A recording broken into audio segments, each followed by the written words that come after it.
É bom que se diga que esse prazo ele começa a fluir a partir do momento da intimação que concede ou não a, a liminar. Porque independente da concessão ou não, a ação ela continua. E uma hora vai ter uma sentença.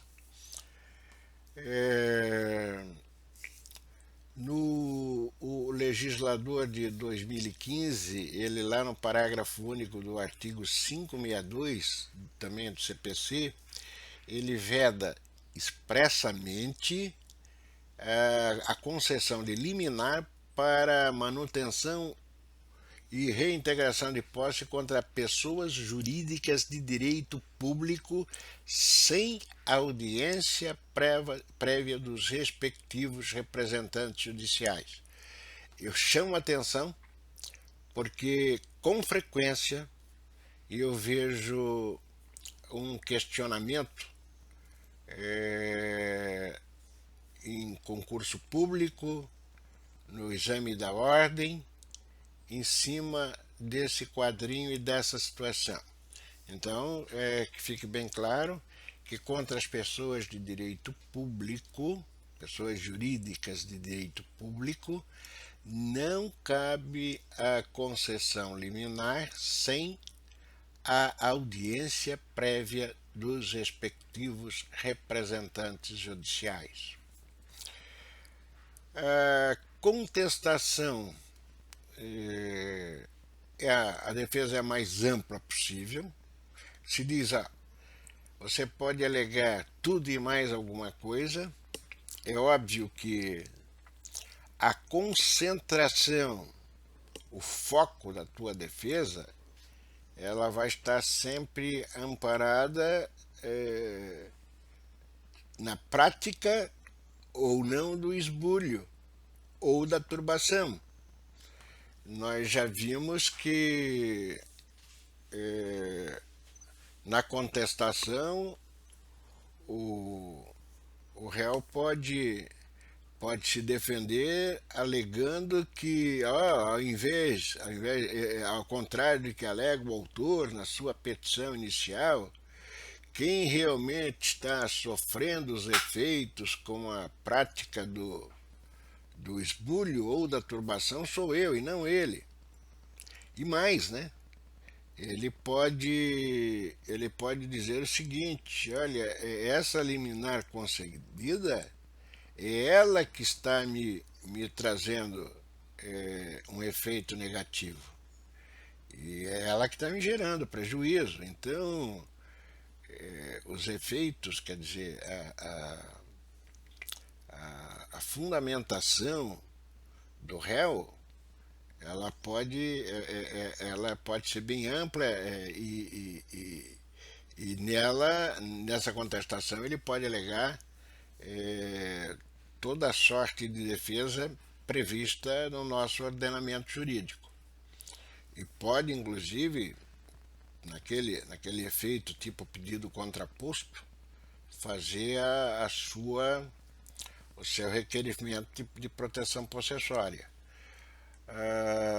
O prazo para contestação é de 15 dias e uma vez contestado o pedido, aí o rito ele altera, né? Ele passa a ser o procedimento comum. Então, esses são os detalhes. Aliás, esse é digamos, é um requisito próprio dos procedimentos especiais, na sua maioria, que uma vez contestado, o rito passa a ser o do procedimento comum. A reconvenção, que é algo que, que se pergunta muito, né, em qualquer modelo jurídico, como meio de defesa também, que seria o contra-ataque, na manutenção e na reintegração de posse não é possível, em razão da natureza dúplice da ação, pois, como eu já falei anteriormente, ele possibilita ao réu, também na sua contestação, que faça não só a sua defesa, mas também faça o seu pedido de proteção possessória. E também lhe é dado o direito de requerer eventuais danos que lhe tenham sido causados. Essa norma se extrai lá das disposições contidas no artigo 556, desculpe, do CPC. A sentença, ela de procedência, ela tem eficácia executiva lato sensu, ou seja, o julgado impõe por si mesmo os seus efeitos e sua exigibilidade através do cumprimento de sentença que vocês já estudaram. Então, a eficácia aqui, lembrando que a natureza jurídica dessa sentença de procedência é executiva lato sensu, ou seja, o julgado por si mesmo, e ele vai ser objeto de cumprimento de sentença.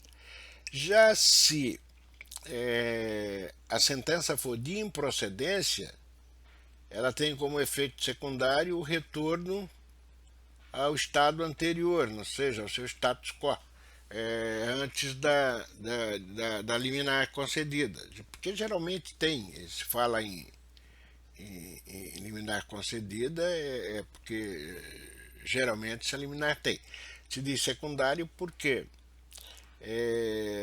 por si só, a sentença de improcedência, ela já, ao negar a posse, que seria todas as regrinhas da manutenção, que é o caso da turbação, ou do esbulho para a reintegração, se reconhece então já a sua não existência a favor do próprio réu, né?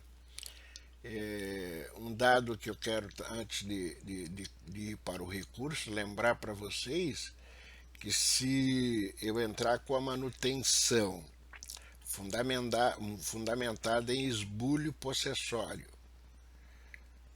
mas demonstrado todo o quadro e a situação, o juiz percebendo a intenção, ele tranquilamente ele vai deferir o pedido como se fosse o de reintegração de posse e vice-versa. Só para que entendam bem, isso nós já falamos nas disposições gerais e aqui também é bom que fique claro. O recurso cabível para inconformismo de qualquer das partes contra a sentença prolatada é a apelação.